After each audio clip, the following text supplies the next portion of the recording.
Welcome to this short informational video. We're going to be discussing how the game treats partial blocks as opposed to full solid blocks.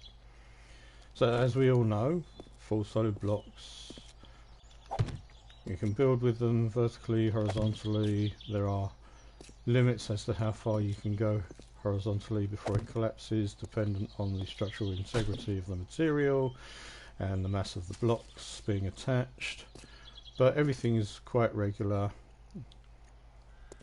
fitting face to face, behaving as expected. Partial blocks, slightly different. Take the ramp for example. So you have the solid part and then you have the empty part, as we can see, and as we would all expect, we can stand on the solid part and players and mobs will fall down the empty part, all perfectly normal.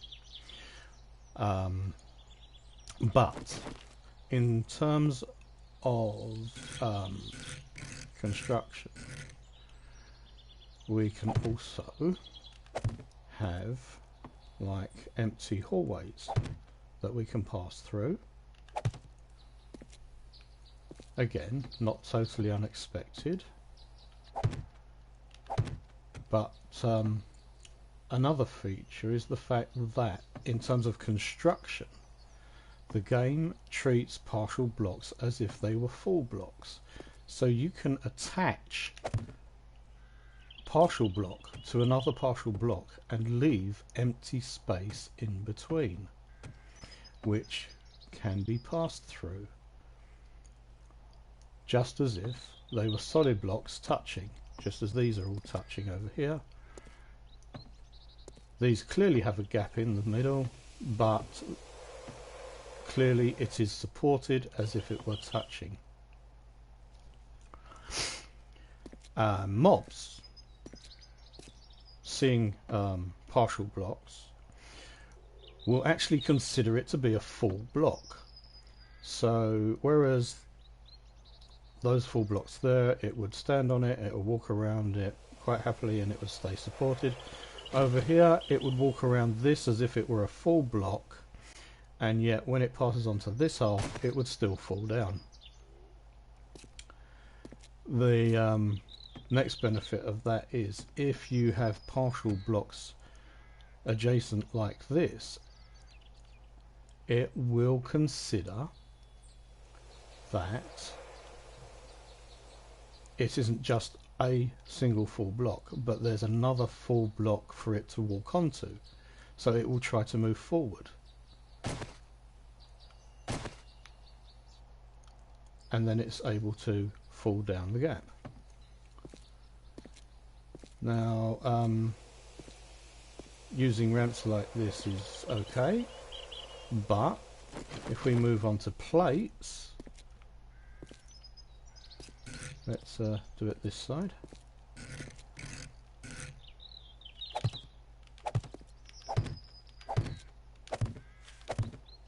Structurally, the game will still treat these as full blocks. I can attach another one with space in between. Mobs will still consider them to be full blocks. Mobs will happily try to walk from one to the other and fall down. And then, if you rotate the plate to the far side,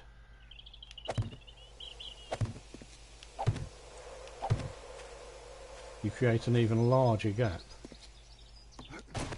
fully supported as if these were full blocks structurally, and fully leaving mobs thinking they are full blocks that can be walked on, and yet clearly they can't. Hopefully this information will enable you to create very, very awesome builds.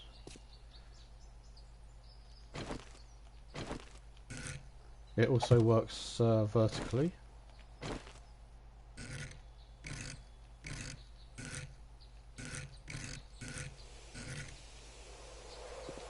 We can just get it to go on top of there. No, no, that was, oh, let's stand on this to do it. There we go. Take that away. So yeah, vertically it works as well. Let's create a 3x3 base.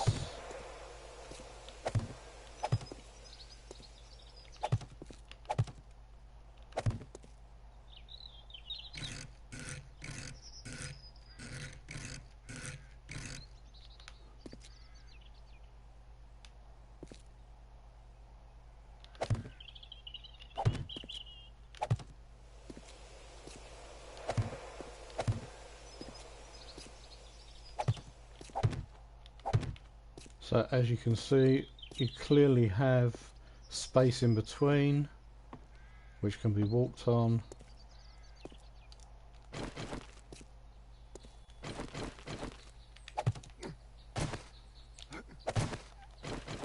But also, we can build on top of this, and it treats it the same as any other vertical stack. And being a vertical stack, it means that it's considered to still be in direct contact with bedrock, with the base layer, which means we can put as much vertical mass on it as we like, and it will always be supported, even all the way up to the top of the game, all the way up there. And that will always be supported.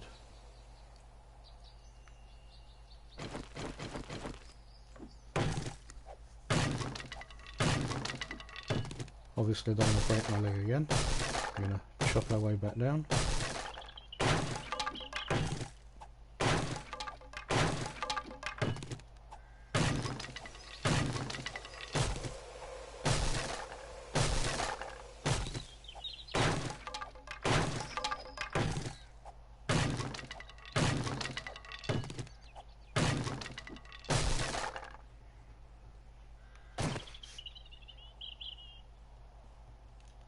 And again,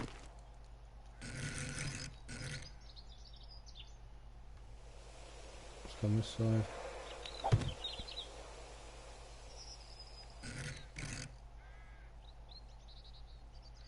The theory is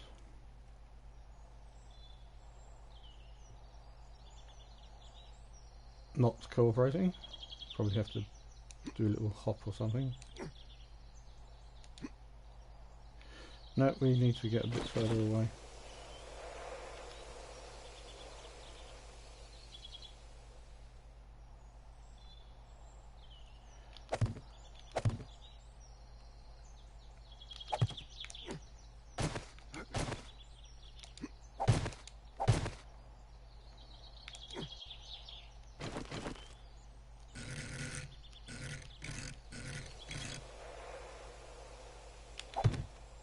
And there we go. So we can clearly horizontally leave empty space, structurally perfectly sound as if it was solid. Players and mobs can pass through it.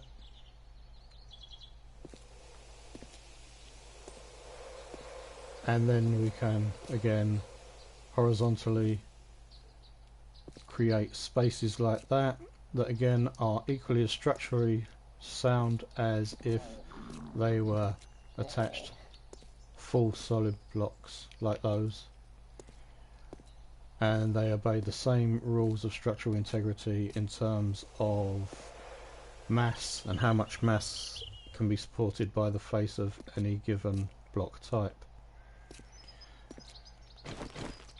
So yeah, hopefully this will help you guys to create some incredible designs,